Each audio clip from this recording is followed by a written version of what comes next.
우리 함께 주님의 말씀을 받들어 봉독합니다. 빌립보서 1장 20절에서 26절의 말씀 이제 봅니다. 나의 간절한 기대와 소망을 따라 아무 일에든지 부끄러워하지 아니하고 지금도 전과 같이 온전히 담대하여 살든지 죽든지 내 몸에서 그리스도가 존귀하게 되게 하려 하나니 이는 내게 사는 것이 그리스도니 죽는 것도 유익함이라. 그러나 만일 육신으로 사는 이것이 내 일의 열매일진데 무엇을 택하야 할는지 나는 알지 못하노라. 이 내가 그 둘 사이에 끼었으니 차라리 세상을 떠나서 그리스도와 함께 있는 것이 훨씬 더 좋은 일이라 그렇게 하고 싶으나 내가 육신으로 있는 것이 너희를 위하여 더 유익하리라. 내가 살 것과 너희 믿음의 진보와 기쁨을 위하여 너희 무리와 함께 거할 것을 내가 확신하노니 내가 다시 너희와 같이 있으므로 그리스도 예수 안에서 너희 자랑이 나로 말미암아 풍성하게 하려 함이라. 아멘. 기도하겠습니다. 거룩하신 주님 감사합니다. 오늘도 우리가 읽고 묵상하는 말씀을 깨닫게 하시고 주님의 은혜와 진리 안에서 우리가 살아가도록 저희를 도우시고 인도해 주옵소서. 원수 사단 마귀가 틈 못하게 하시고 하나님의 거룩하신 영이 우리를 살피시며 인도해 주시고 아버지 하나님 역사해 주옵소서. 주님께서 이 시간 부족한 사람의 입을 빌어 증거하시며 전하는 종이나 듣는 성도들이 함께 주님의 말씀에 은혜 받고 그 말씀대로 살아가도록 저희를 도와 주옵소서. 감사하고 예수님의 이름으로 기도드리옵나이다. 아멘. 할렐루야. 우리 옆에 있는 분들과 함께 인사하겠습니다. 참 잘 오셨습니다. 이 오후 시간에도 함께 은혜 받읍시다. 할렐루야. 아멘.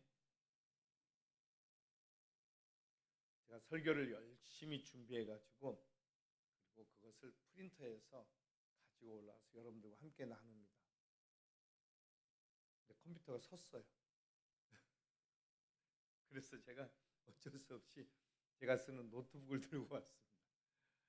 요즘은 뭐 패드나 노트북을 가지고 와서 말씀을 나눌 때 함께 쓰기도 하지만 저는 아직 종이가 익숙합니다. 그래서 이런 걸 안 쓰는데 원래 한참 준비하는데 가셨어요.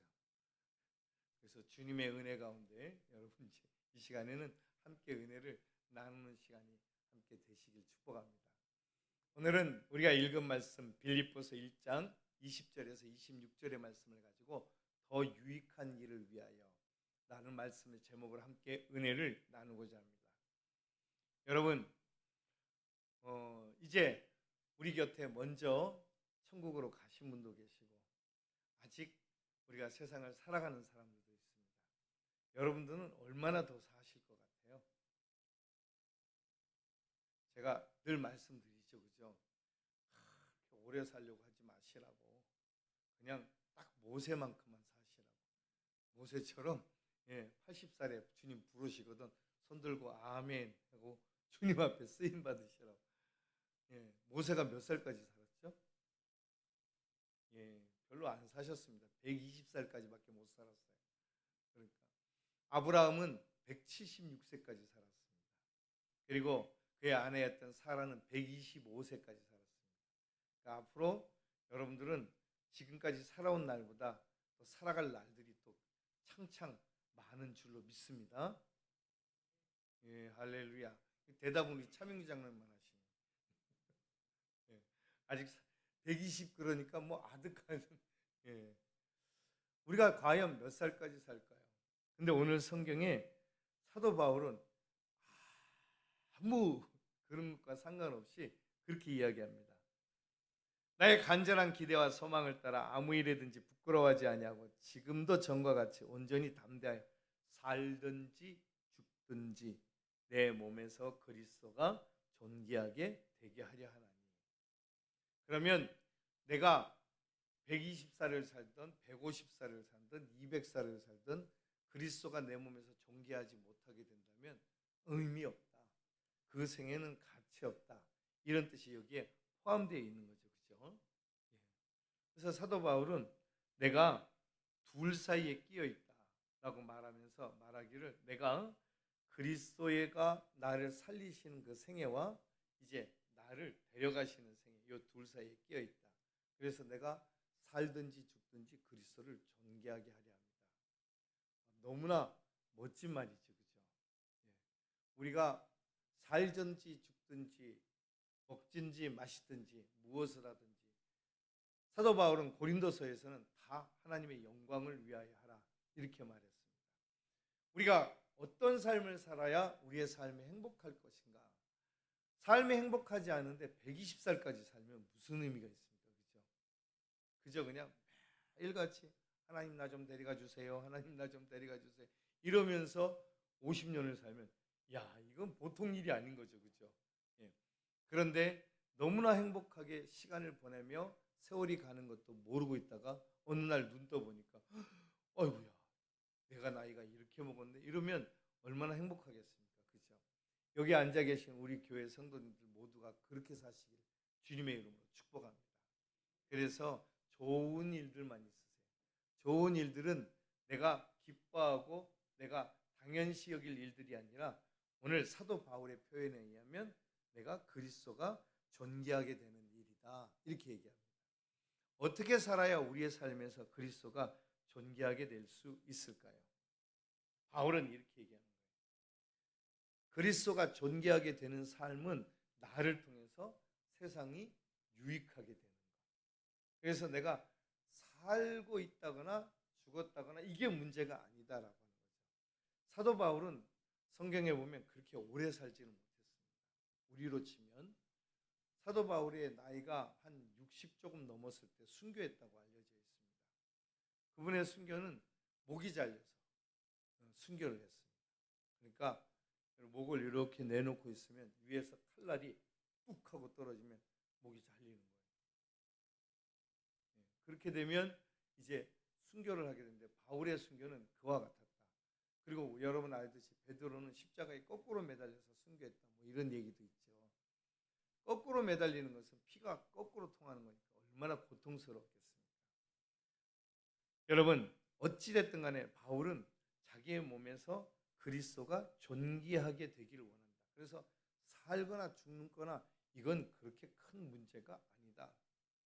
만약에 내게서 그리스도가 존귀하게 되는 삶이 아니라면 내가 왜 살아 숨쉬고 있냐? 차라리 얼른 나는 주님께로 가는 게 훨씬 좋다 이렇게 얘기하는 거죠. 예. 그래서 우리가 읽은 21절에 보니까 이는 내게 사는 것이 그리스도니 그러니까 내 안에 사는 것이 그리스도니 내가 죽는 것도 유익합니다. 그래서 살거나 죽거나 뭐돼도 나는 내게 복이라고 생각한다. 사도 바울은 결혼도 안 했어요. 장가도 안 갔습니다. 그지 담비야. 민 시집갈 거지. 결혼도 안 하고 아이도 없고 가정도 없습니다. 세상에 소망이 하나도 없어요. 그런 바울이었는데 그가 나는 살거나 죽거나 내 몸에서 존귀하게 되는 그리스도가 존귀하게 되는 일이라면 나는 뭐든지 하겠다. 살아있어도 그것을 위해서 죽었어도 그것을 위해서 나는 하겠다라고 말하면서 그것들 뭐 어떻게 되더라도 나는 그리스도께서 내 안에서 존귀하게 된다면 내 삶이 유익하다고 생각합니다. 누구를 위해서요? 저와 여러분들을 위해서. 할렐루야.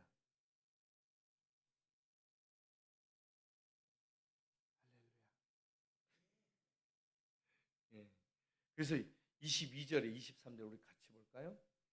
그러나 만일 육신으로 사는 이것이 내 일의 열매일진데 무엇을 택해야 하는지 나는 알지 못하노라. 내가 그 둘 사이에 끼었으니 차라리 세상을 떠나서 그리스도와 함께 있는 것이 훨씬 좋은 일이라 그렇게 하고 싶으나 내가 육신으로 있는 것이 너희를 위하여 더 유익하리라.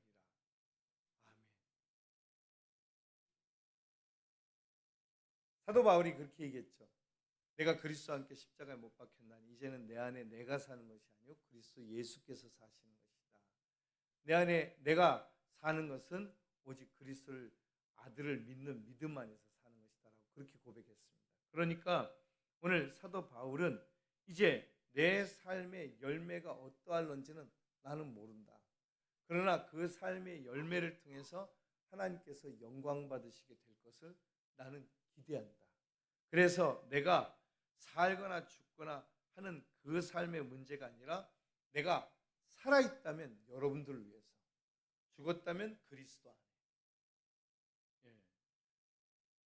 그래서 여러분 그런 분들이 가끔 있어요. 내가 얼른 주님께로 가는 게 소원이라고. 그죠? 우리의 소원은 주께로 가는 것입니다.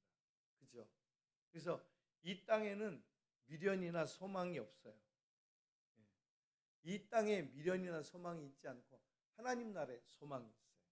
그러니까 이 세상에서 우리가 하는 일은 그냥 빠지게 일만 하다가 돈을 벌어서 그 돈 벌어놓으면 누가 가져갑니까? 우리가 쓰겠죠. 그죠? 무엇을 누가 가져갈까요?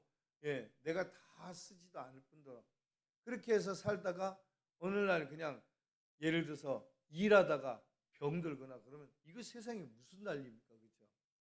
사도 바울은 그러는 거예요. 그러니 나는 주님께로 속히 가는 게 내게 가장 좋은 일이다. 훨씬 좋은 일이다. 그렇지만 너희를 위하여 내가 세상에 있는 것이 유익하다. 이렇게 말하네요. 그죠? 여러분 얼마나 놀라운 일입니까? 그렇다면 여러분들이 세상에 계속 계시면 세상이 유익할까요? 아니면 여러분들 혹시 아이고 나 같은 거 얼른 죽어야 돼 막 이러시나요? 가끔 이제 우리 아내가 있지만 저희 장모님이 그런 소리 하세요. 이제 나이가 먹고 세월이 지나니까 이제 81 되셨거든요. 81면 뭐 나이도 아니죠, 그죠? 81가 되셨는데 이제 기력도 쇠하시고 가끔 기억력도 떨어지시고 그러니까 그런 이제 이렇게 그런 얘기를 하세요. 그러면은 아니 어머니 때문에 이제 저희 아내 저희 집사람 형제간이 3명 3남매거든요.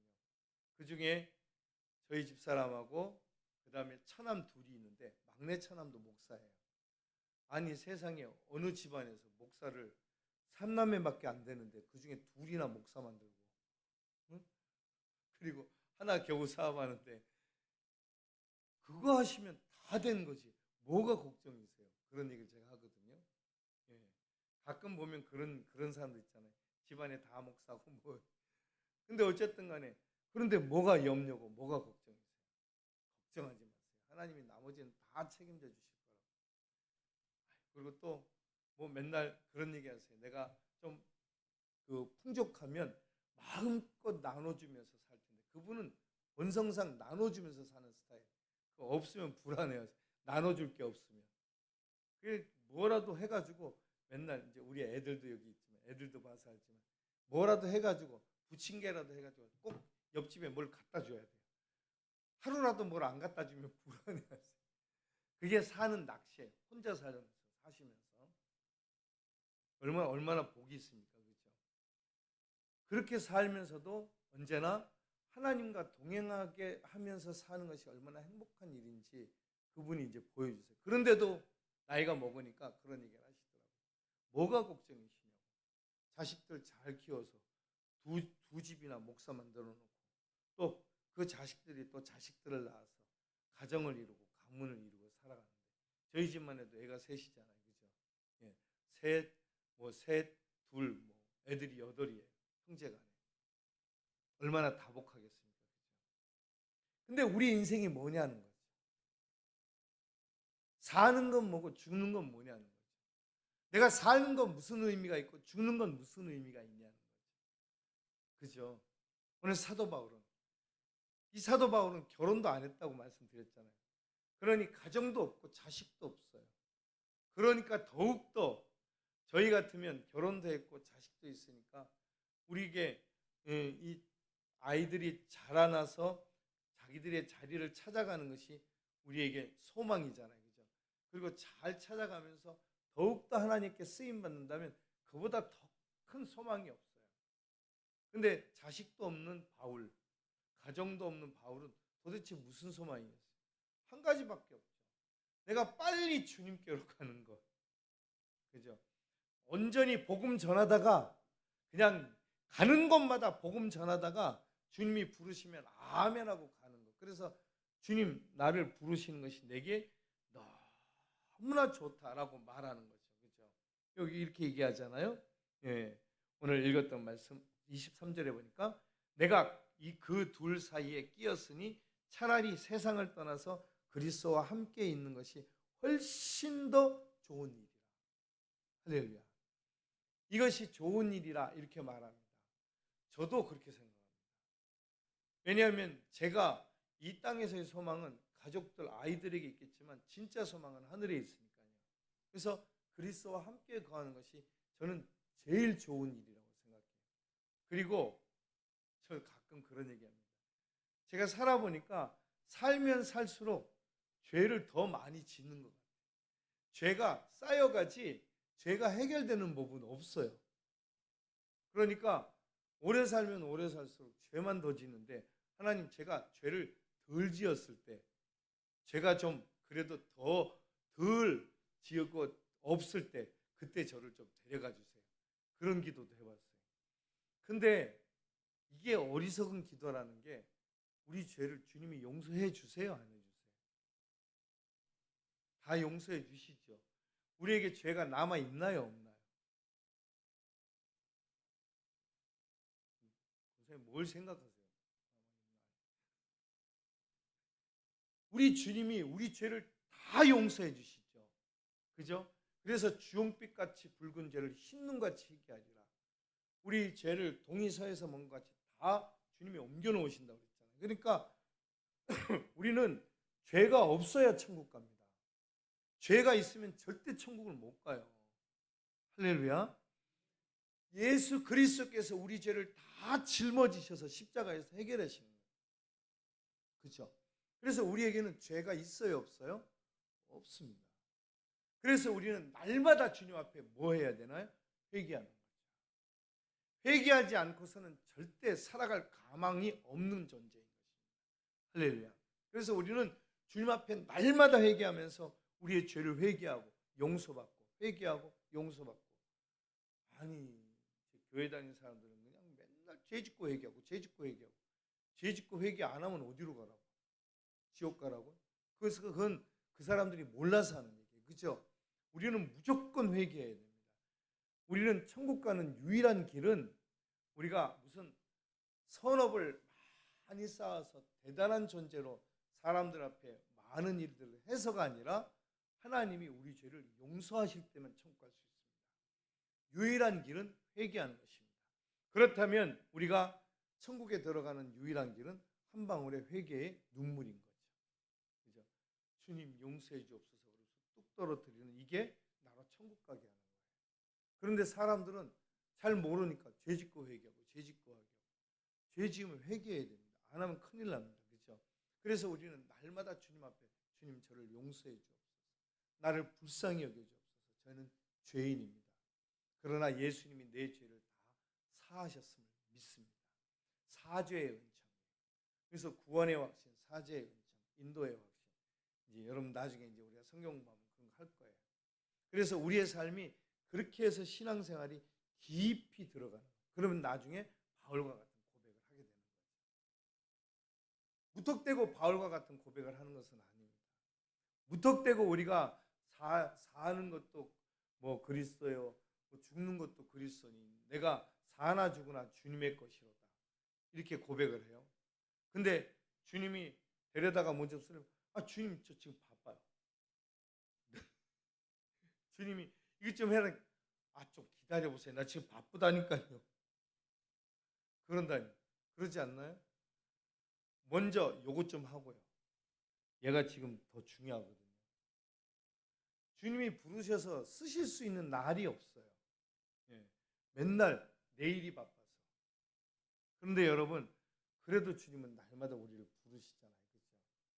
기도의 자리로 부르시고, 예배의 자리로 부르시고, 말씀의 자리로 부르시고, 그리고 이 하나님의 말씀이 내 생명이 되도록 나를 인도하시고, 이 얼마나 기적 같은 일이에요. 그렇죠? 그러니까 여러분, 주님이 부르실 때는 항상 아멘하고 달려가십시오. 그래야 나중에 후회를 안 해요. 저희 어머니가 이제 지금이야 권사님이시지만 맨날 그 소리 하셨어요. 내가 이 좋은 예수를 왜 이렇게 늦게 못 듣는지 모르겠다고 그런 얘기를 하시는 거예요.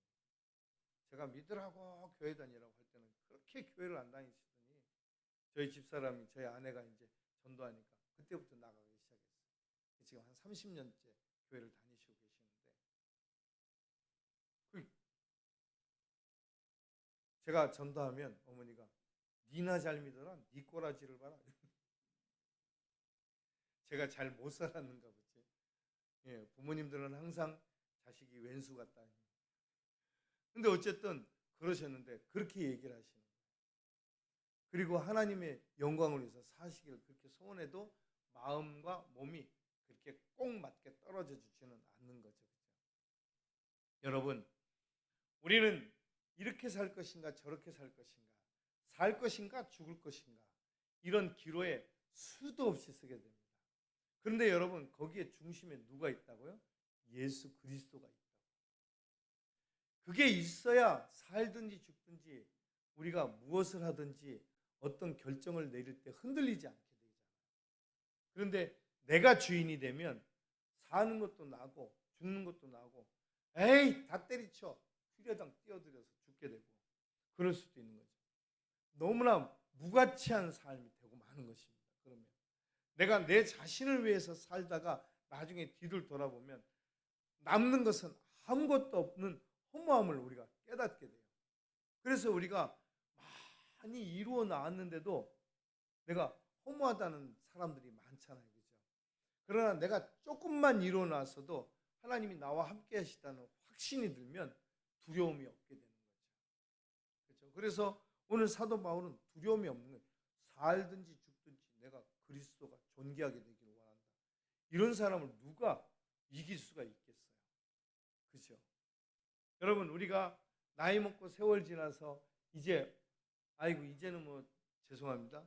이제는 주님 부르실 날만 기다리고 있는데 뭐 살든지 죽든지 하나님이 그리스도가 내 안에서 존귀하게 되기를 원합니다.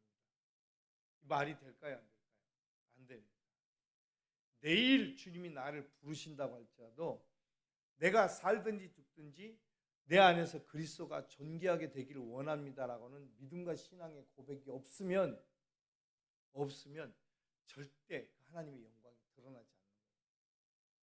아 이제 뭐 살 날이 뭐 며칠이나 남았다고 뭐 죽을 날만 기다리는데 뭐 남은 세월 뭐 하나님이 알아서 하시겠지. 이래 가지고는 안 되는 거죠. 그죠? 모세는 아까 말씀드렸듯이 120살까지 살았는데 그가 하나님이 부르시는 그날까지 그의 모든 생명을 다해 그 사명을 감당했습니다. 그렇게 할 때 하나님이 어느 날 모세를 부르시는 거죠. 모세야, 이제 됐다.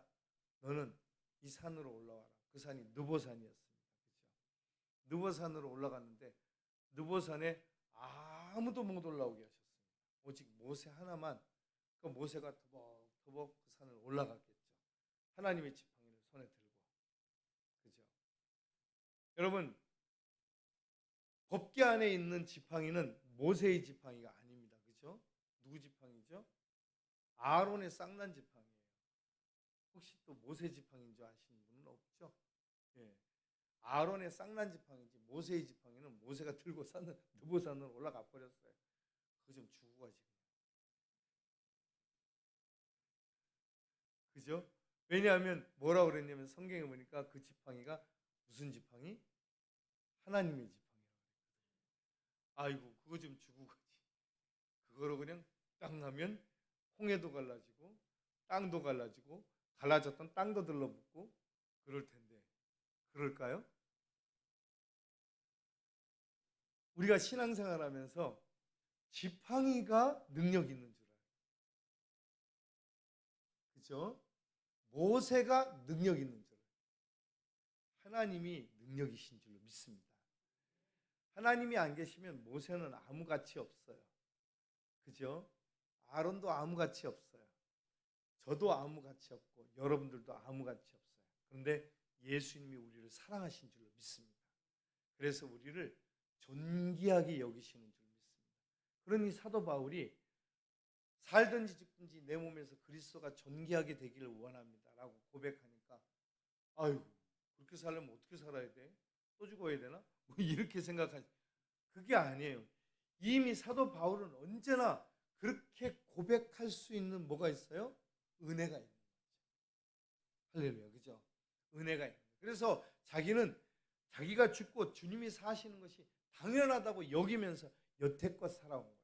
그래서 그가 순교를 당하거나 어떤 사역에서 마무리 짓는 것에 대해서 두려움이 없었던 거예요. 근데 우리는 만약에 그 일에서 어떤 일에서 무슨 일을 하거나 할 때 두려움이 생기는 것은 내 안에 죄가 있기 때문이라고 했잖아요. 그렇죠? 그리고 하나님의 뜻대로 살지 못하는 부끄러움이 있기 때문입니다. 그런데 사도 바울은 오늘 단호하게 얘기합니다. 내가 살거나 죽거나 그것은 나에게 중요하지 않다. 나에게서 그리스도가 존귀하게 되길 원합니다. 그리고 덧붙이기를, 내가 그리스도와 함께 있는 것이 나에게 있어서 최고의 축복이다. 그런데 이 땅에서 여전히 살고 있는 것이 보니까 여러분들을 위해서 내가 이 땅에 사는 것이 유익하겠다. 이렇게 얘기합니다. 그래서 하나님의 사명을 맡은 사람은 그 자리를 끝까지 주님 부르실 때까지 지키는 거죠. 그래서 하나님의 영광을 마침내 드러내게 하는 거죠. 그 자리가 바로 내 자리인 것이죠. 내 자리라고 해서 내가 내 마음대로 하는 자리가 아니라 하나님이 나를 쓰시는 자리, 하나님이 나에게 복 주시는 자리, 하나님이 나의 기도를 들어주시는 자리, 하나님이 역사하시는 능력의 자리, 그 자리를 일어나서 또 나아가면 하나님이 나와 동행하시는 그 자리. 할렐루야. 여러분들에게 그 자리를 하나님이 이미 다 주셔서 지금 앉아 계시는 그 자리가 그 자리입니다. 할렐루야. 지금 앉아 계신 그 자리가 그 자리예요.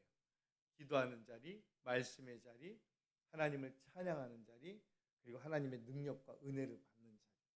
그죠?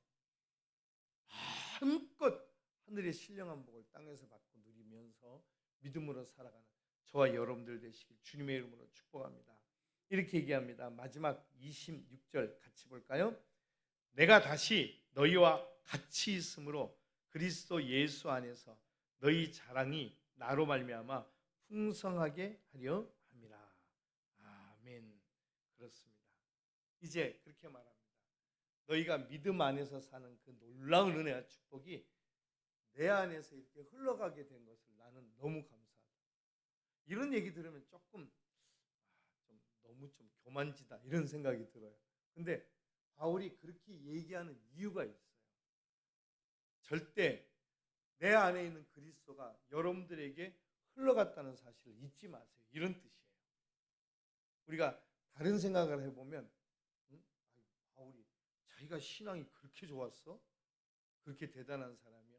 이렇게 바울을 오해하면 안 되는 것입니다. 바울 안에는 뭐만 가득 차 있어요? 예수로만 가득 차 있는 거죠. 그렇죠? 그래서 내가 살든지 죽든지 내 안에서 그리스도가 존귀하게 되기를 원한다라고 하는 이 고백 속에 묻혀 있는 그 주님이 이 바울의 삶을 통해서 여러분들에게 흘러가고 있으니, 그리고 그것이 풍성하게 되고 있으니 내가 어찌 기뻐하지 않겠느냐 이렇게 얘기하는 것입니다. 할렐루야.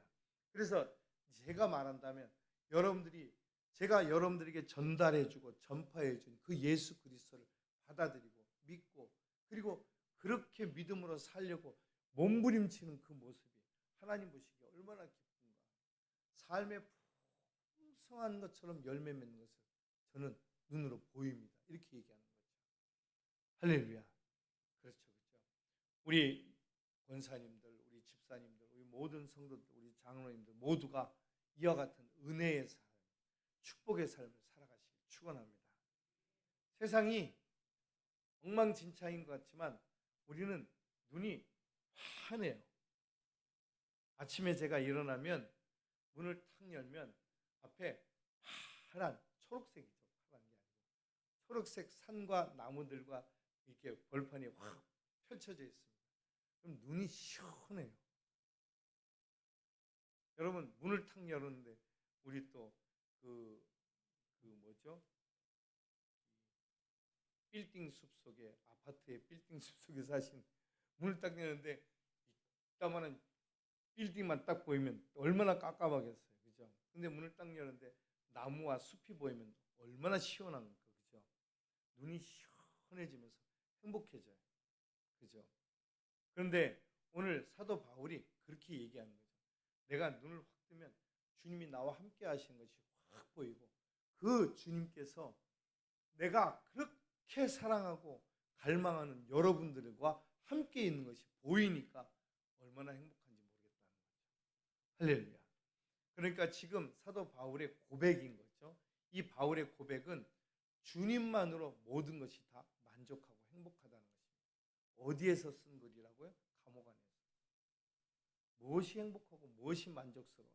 그러나 그는 예수님으로 말미암아 그리스도로 말미암아 지금 언제 죽을지 모르는 상황이잖아요. 감옥 안에 있으니까. 그래도 그는 행복하다고 말하고 있습니다. 오늘 저와 여러분들이 그와 같은 하나님의 은혜 안에서 살아가기를 주의 이름으로 축복합니다. 하나님이 우리를 품에 안으시고 우리를 보담고 계십니다. 그리고 우리를 결코 포기하지 않으시며 끝까지 우리를 인도해 가실 줄로 믿습니다. 그래서 우리가 우리의 평생에 남은 생에 살아가면서 내가 자랑할 것이 있다면 내가 뭐 얼만큼 공부했네, 내가 어느 학교 출신이네, 내가 또 얼만큼 돈을 모았네, 이런 것들이 아니고 오직 예수 그리스도가 되시기를 주의 이름으로 축원합니다. 그리고 그리스도께서 주신 그 모든 것들을 자랑하면서 쓰임받는 우리 모두가 되시기를 축복합니다. 기도하겠습니다.